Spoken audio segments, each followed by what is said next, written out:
The ceasefire that President Trump touted in the early morning hours between Iran and Israel is already being tested. Israel says Iran launched more missiles after the ceasefire started. Iranian military denies that. Explosions were heard and warning sirens sounded in parts of Israel after the ceasefire was announced, effectively ending that 12-day conflict. Both sides continued to fire missiles at each other prior to the announcement of a ceasefire deal.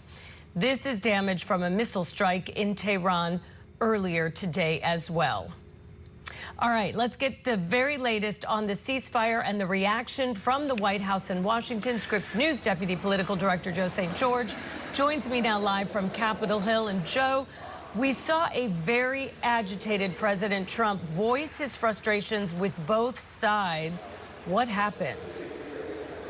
Yeah, very early this morning. It's rare that we hear from the President of the United States in the 6 a.m. hour, but that's exactly what we heard of this Tuesday morning. He is wheels up to Europe this morning to attend a NATO summit. That is going on as scheduled after a very precarious night in the Middle East, to say the least. The ceasefire announced a little after 6 p.m. Eastern time last night on social media by President Trump.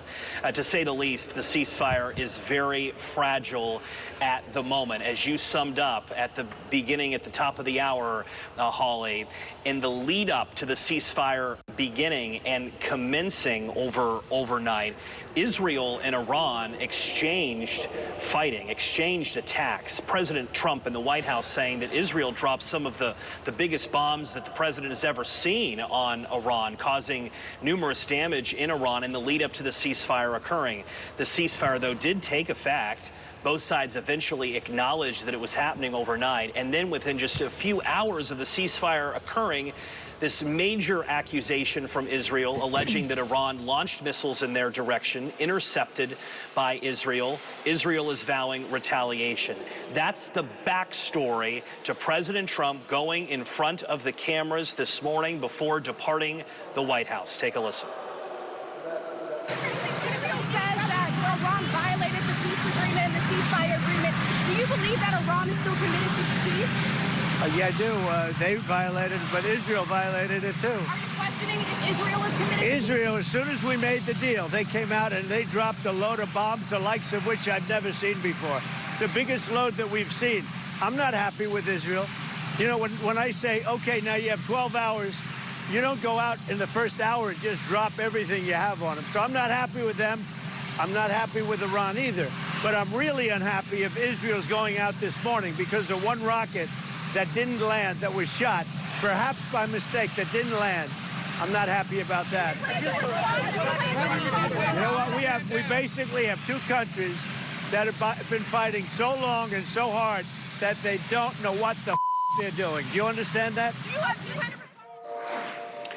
I can't underscore enough how rare it is to hear profanity from the President of the United States. I think it's extremely symbolic of just how much tension has been expressed, just how much tension's occurring behind the scenes. The President has spent many hours with his national security team in recent days. And now we have this moment where the world is wondering, what is next? The President is posting, on social media aboard Air Force One, again en route to Europe as we speak. He'll be landing in The Hague a little bit later today to participate in a previously scheduled NATO summit. The President did post online, Israel is not going to attack Iran. This was 26 minutes ago. All planes will turn around and head home. While doing a friendly plane wave to Iran, nobody will be hurt. The ceasefire is in effect. Thank you for your attention to this matter. It's almost as if he is posting this so that the Iranian military knows what is happening. President Trump clearly wants to keep his ceasefire still intact. The president says the ceasefire is still in effect. But, Holly, it's obvious to everyone around the world right now that this is a very precarious moment. These next few hours are going to be crucial. No doubt, and you're absolutely right. Hearing that is quite shocking from the president. Look, Joe, there remains a debate over who's really taking credit for the ceasefire and how this really all came about. What have you heard?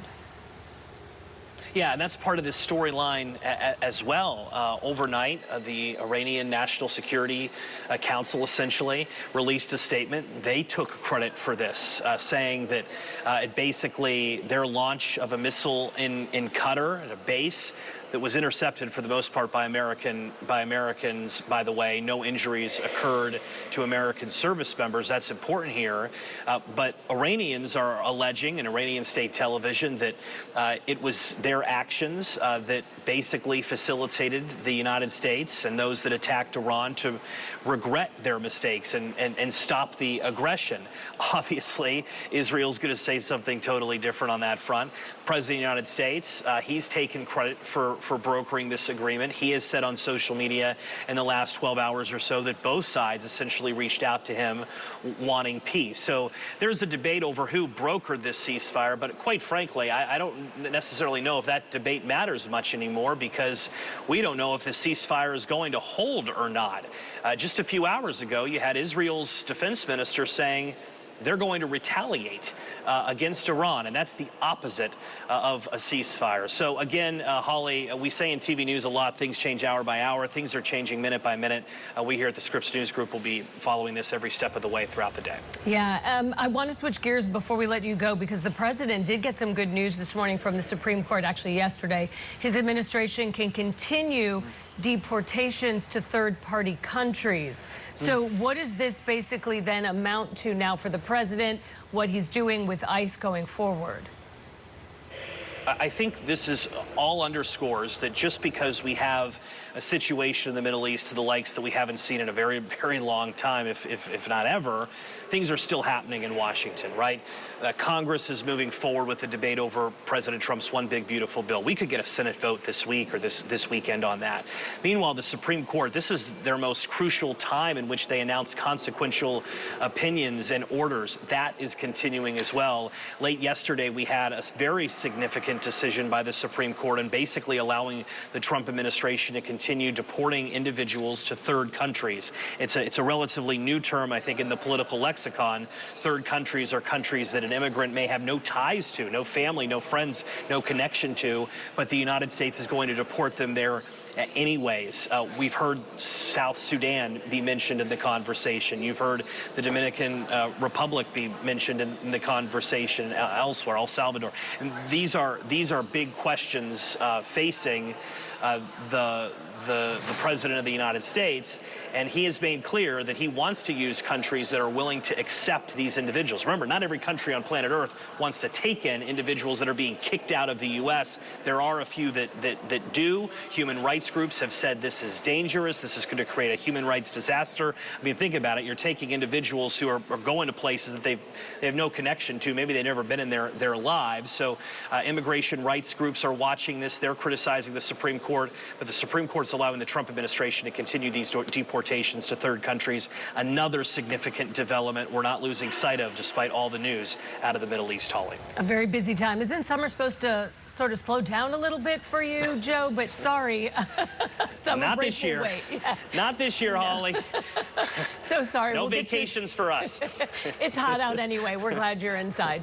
Scripps News Deputy Political Director Joe St. George for us, as always. Thanks, Joe.